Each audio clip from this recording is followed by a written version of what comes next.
तुमच्यासोबत एक असा अनुभव शेअर करणार आहे, की जो अनुभव ऐकताच तुमच्या सगळ्यांच्या डोळ्यात पाणी येईल. तुम्हाला सगळ्यांना माहिती आहे, मी प्रत्येक वेळेस भक्तांचे जे त्यांना खरे अनुभव आहे, जे त्यांच्या आयुष्यामध्ये त्यांना अनुभव आले, ते तुमच्यासोबत शेअर करण्याचा प्रयत्न करत असते. जेणेकरून प्रत्येकाला एक हुरूप मिळावं, की स्वामी आहेत, स्वामींचे अनुभव प्रत्येक सेवेकऱ्याला येत आहे.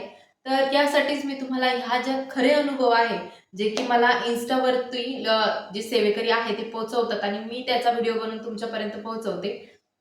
तर हा अनुभव एका ताईंचा आहे. तर नमिता सोनवणे असं त्या ताईंचं नाव आहे. अनुभव अतिशय भावनिक आहे आणि संतान प्राप्तीचाच विषय आहे. तर ताईंच्या आयुष्यामध्ये असं वळण आलंय, की म्हणजे तिथे खरंच प्रश्न पडेल, की स्वामी आहेत की नाही? म्हणजे काय करावं मी? तर झालं असं होतं, ताईंच्या लग्नाला भरपूर वर्ष झाले. भरपूर म्हणजे ताईंच्या लग्नाला 20 वर्ष होऊन गेले होते. 20 वर्षानंतर त्यांना संतान प्राप्ती झाली. तर ताईंनी ह्या 20 वर्षामध्ये खूप काही भोगलंय आणि त्या 20 वर्षामध्ये त्यांना सासरी प्रचंड त्रास द्यायचे लोकं. त्यांना एवढा त्रास होता, की घरामध्ये त्यांना त्यांची सासू जी त्यांचे घरातले मेंबर असतील, कधी पण त्यांना जर असं भांडणं वगैरे झाले ना, तर त्यांच्या तोंडावरती त्यांना वांझोटी वगैरे असं म्हटलं जायचं. सगळं घर त्यांना समाज असा वांझोटी, वांझोटी म्हणून त्यांना म्हणायचा. पण स्वामींचा चमत्कार होतो हे नक्की आहे. तर ताईंनी असं 20 वर्ष त्यांचे गेले. त्यानंतर त्यांनी ट्रीटमेंट सुरू केली. तर ट्रीटमेंट ही त्यांनी भरपूर हॉस्पिटलमध्ये घेतली. अख्ख्या पुण्यामध्ये जेवढे हॉस्पिटल असतील फर्टिलिटीचे, ते सगळ्या हॉस्पिटलमध्ये ताईंनी ट्रीटमेंट केली. पण त्यांना नॅचरल जी प्रेग्नन्सी असते ट्रीटमेंट घेऊन एक फर्टाईल विंडोची जी ट्रीटमेंट असते, ती घेऊन त्यांना प्रेग्नन्सी राहत नव्हती. तर प्रेग्नन्सी राहत नसल्यामुळे डॉक्टरांनी त्यांना सल्ला दिला, की तुम्ही आय-व्ही-एफ करून घ्या म्हणून. ताई आणि ते दादा दोघंही तयार झाले आय-व्ही-एफ करायला. ताईंनी सेवा सुरू केली महाराजांची. त्या अगोदरही सेवेत होत्या. पण त्यांचं फक्त नामस्मरण चालू होतं आणि आता तेव्हा त्या सेवेत आल्या, त्यांनी अजून जास्त सेवा केली ह्या गोष्टीसाठी, की महाराज तुम्ही मला जी नॅचरल प्रेग्नन्सी असते ती तर नाही देत आहात. पण मी आता हे जे आय-व्ही-एफची तयारी करत आहे, हे आय-व्ही-एफ मला करायचं आहे, ते सक्सेस होऊ द्या म्हणून. तर त्यासाठी ताईंनी सेवा सुरू केली, की माझं आय-व्ही-एफ जे आहे ते सक्सेस झालं पाहिजे.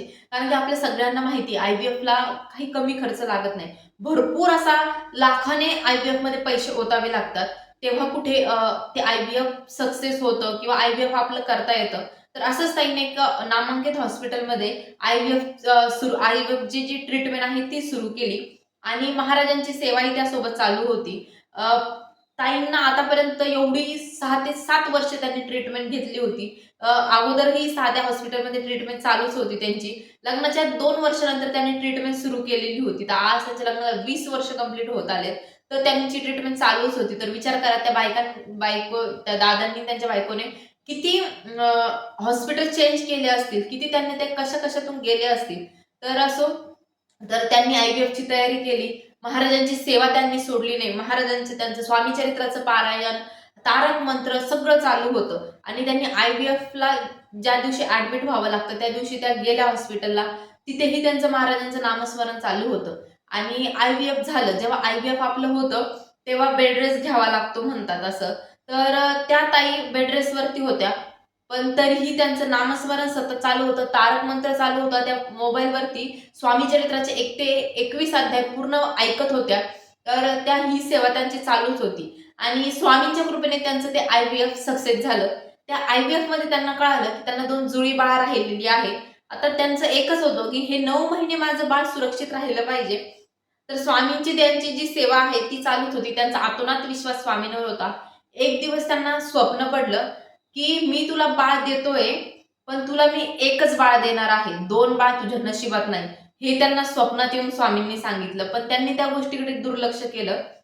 जेव्हा हे सांगितलं त्यांना वाटलं, की मला भास होत असेल आणि जेव्हा ट्विन्स राहतात, तेव्हा आपल्याला खूप अपेक्षा असते. आपण खूप स्वप्न रंगायला लागतो. आता हे माझ्या बाबतीत झाले म्हणून सांगते. आपण स्वप्न रंगायला लागतो, की मी माझ्या दोन्ही मुलांना सेम कपडे घालेल, सेम शाळेत जातील, दोन्ही सोबत मोठे होतील. असं ताईंनी, दादांनी भरपूर त्यांचे स्वप्न रंगवले होते आणि त्यांच्या डिलिव्हरीला 10 ते 15 दिवस बाकी होतात. तेव्हा त्यांना ते स्वप्न पडलं, की तुला मी एकच बाळ देणार आहे, दुसरं तुझ्या नशिबात नाही. पण ताईंना ते म्हणजे घाबरल्या त्या, पण त्यांना वाटलं, की महाराज आहेत, महाराज माझ्यासोबत असं करणार नाही. त्यांची डिलिव्हरी झाली, सुखरूप त्यांना 2 जुळी मुलं झाली. तर आनंद गगनात मावत नव्हता. 20 वर्षानंतर हे सगळं झालेलं होतं आणि त्या जेव्हा डिस्चार्ज करून घरी आल्या, दोन्ही मुलं त्यांच्यासोबत होती आणि ताईंना वाटलं, की आता स्वामींनी जे स्वप्न पडलं मला, महाराजांनी माझ्यावरती कृपा केली म्हणून मला हे 2 बाळ दिली आहे त्यांनी. पण पुढे काय त्यांच्या नशिबात लिहून ठेवलं होतं हे कोणालाच माहिती नव्हतं. एक दिवस रात्री झोपेमध्ये जे बाळ होतं, 2 बाळ होती त्यातील एका बाळाला झटका आला. अचानक त्याचं अंग गरम झालं आणि झटका आला.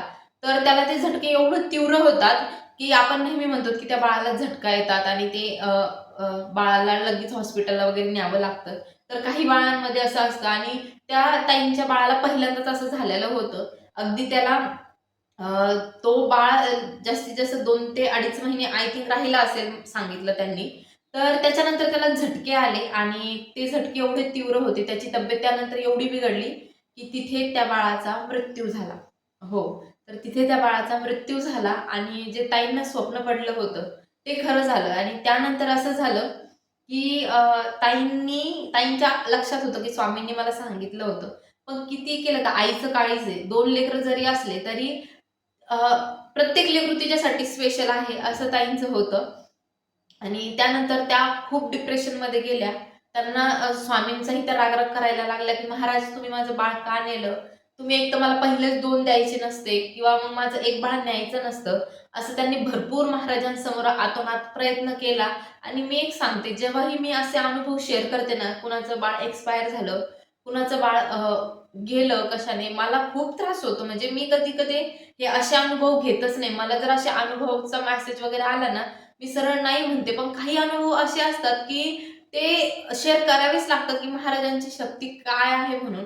अ, ते खूप अगणित आहे आणि ते झालं. बाळाचा मृत्यू झाला आणि त्याच्या 1 वर्षानंतर ते जे त्यांचं एक बाळ जे होतं त्यांच्याकडे, ते बाळ 1 वर्षानंतर मोठं वगैरे झालं आणि 1 वर्षानंतर त्या ताईंना नॅचरली प्रेग्नन्सी कन्सीव्ह झाली, काहीही न करता.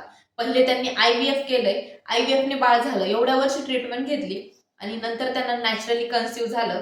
त्यानंतर त्यांची डिलिव्हरी झाली. त्याच्यात त्यांना मुलगाच झाला आणि महाराजांची कृपा एवढी, की तो मुलगा, जो मुलगा वारला होता त्यांचा, जो एक्सपायर झाला होता, सेम डिट्टो त्याच मुलाची कॉपी, सेम तेच बाळ. आणि आता तुम्हाला सांगते, त्या ताईंनी मला एक गोष्ट सांगितली, की ताई म्हणे जर ते ट्विन्स तेव्हा असते, ते ट्विन्स जर तेव्हा राहिले असते, तर त्यांचे कुत्र्यासारखे हाल झाले असते. हा शब्द ताईंनी त्या अनुभवात वापरला, की कुत्र्यासारखे हाल माझे झाले असते. तर का? सासू-सासरे गावी, ह्या नवऱ्याच्या ड्युटीसाठी पुण्यात असतात आणि सांभाळणारं घरामध्ये कोणीच नाही. प्लस ताई जॉबही करतात. जॉबहून त्या रिझाइन केलं तर एकाच्या पगारावर घर चालत नसतं. म्हणून त्या ताई जॉबही करत होत्या. सध्या त्यांना 6 महिने वर्क फ्रॉम होम होतं. नंतरचं त्या डे केअर वगैरेमध्ये ठेवून हे करणार होत्या. तर त्या ताईंना असं नंतर एक बाळ सांभाळण्यात त्यांना काही परेशानी झाली नाही. पण त्यांच्या अनुभवावरून त्यांनी सांगितलं, "ताई ते जर 2 बाळ असती, तर कदाचित आज मला ना माहेरच्यांनी डोकून बघितलंय ना सासरच्यांनी डोकून बघितलंय. पण माझी जी परेशानी झाली असती ती मलाच माहिती आणि कदाचित हेच महाराजांना माझ्या बाबतीत नको होतं. आज मी माझ्या एका बाळाला बघून स्वामी सेवा सुद्धा करू शकते ताई."